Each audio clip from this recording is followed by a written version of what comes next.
Welcome to another episode of Psychic Sunday. I'm your host, Reverend Erin-Ashley, and I'm the founder of Spiritual Mechanic. Today we're going to talk about the shadow side of gratitude. So I like to begin these videos by talking about what we're going to talk about. So we're going to talk a little bit about what gratitude is as a spiritual practice, the benefits of gratitude, this isn't a hater video, and how it can be misused and how that misuse can harm you and your growth. And then I'm going to talk about how to cultivate gratitude in a healing way. So gratitude as a spiritual practice. Gratitude is a wonderful way to cultivate appreciation for the people, things, and events in your life that bring you joy and that serve you. As a spiritual practice, it is a wonderful way to gently bring your attention away from the things that aren't to your liking and find the things that you already have, that are already present in your life that you appreciate. And this can be so powerful because it allows you to train your mind to find the good in all situations. The benefits of a regular gratitude practice include improved mood, improved health and well-being. It helps you decrease stress and anxiety, and it improves a sense of peace. It also, whenever you decrease your anxiety and you have that increase of feeling good, it will free up your energy so that if there is something that needs to be addressed in your life, you have more mental and emotional resources to find those creative solutions. And it also allows you to be more present with what is, because you're not so in your head about all the things that could go wrong, etc. So the misuse of gratitude comes in whenever you're using your gratitude practice as a way to deny your authentic emotions and desires and to judge yourself or others. So this is common with just about every spiritual tool that we have.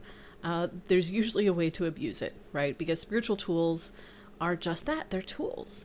The real work is the internal work. It is that idea of bringing more love and compassion and presence to each piece of your life. So when you get locked in and start to feel like you should feel gratitude all of the time, that's when it can become a problem, because then you're adding a whole bunch of things that don't need to be there. And also using gratitude, or your lack thereof, as the stick that you beat yourself up with. That's not quite so helpful. Okay, so let's talk about the denial portion. A lot of times we'll start a gratitude practice and then we get some benefit. All of a sudden we notice things start shifting. We feel better. We start noticing all of the benefits in our life. And then we get this idea that more is always better. If a little bit of gratitude is good, then all the gratitude is good. And that's just denial, right? That's just a way to paste a happy face over your authentic lived experience. So gratitude is really good for shifting emotions. However, before you can shift, you really want to feel into and own what is present for you. If instead you start feeling a teeny bit of anxiety and feel like you have to move to gratitude, then what you are actually doing is you're creating a fear reaction anytime you're not in a state of gratitude. And humans aren't really meant to be just in one emotion. We're meant to have the full range of human emotion. So whenever you use gratitude to deny your current experience or your heart's true desires, you bury that information and your emotions underneath the surface, back into the subconscious level where they can sabotage you rather than serve you. Next, judgment. Whenever you use your gratitude practice to judge yourself or others, or especially your other emotional states. Oh no, I'm feeling anxiety. This is terrible. I must judge myself for this now because I'm not feeling gratitude. It piles on, right? It piles on.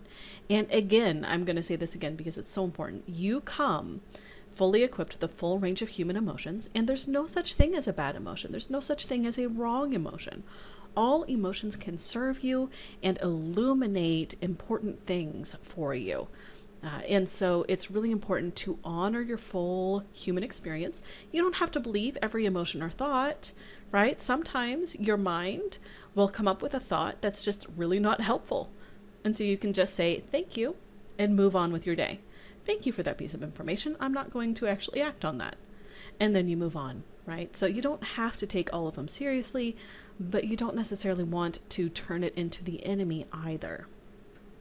So let's talk about how to cultivate gratitude in a healing way, in a helpful way. Anytime you have an emotion, you want to check into your heart center. And you can do this by just gently placing your hands over your heart and feel into your body. And does this emotion need attention? Is it indicating something that is deeper and is asking for some TLC, some compassion, some love, some healing? Or is it something that's asking to be shifted? Is this a mindset issue where you can gently bring your attention back to gratitude and that's going to do the trick? You really want to honor whatever is true for you in the moment. If it feels like something to be shifted and you just go whoop, straight into gratitude, honor that. If it feels like you need to do some journaling or a meditation to heal the wound, or you need to be nice to your inner child, whatever that is, whatever comes up, you really want to honor it. And you especially want to honor it when it quote unquote disagrees with the mind or with previous advice, right? You want to really trust yourself as you do this process. And once you do have that clarity, take appropriate action. If it's gratitude, use gratitude. If it's a deeper healing practice, do that. If it's journaling, do that. Honor yourself by taking that action. And thank you. That's what I got for you today. Do you have gratitude tips? Go ahead and share them in the comments because we all would love to know. This is a great way to read through what other people have said, as well as share your own insights and experiences. Thank you so much, and I will see you next week. Make sure to subscribe for more.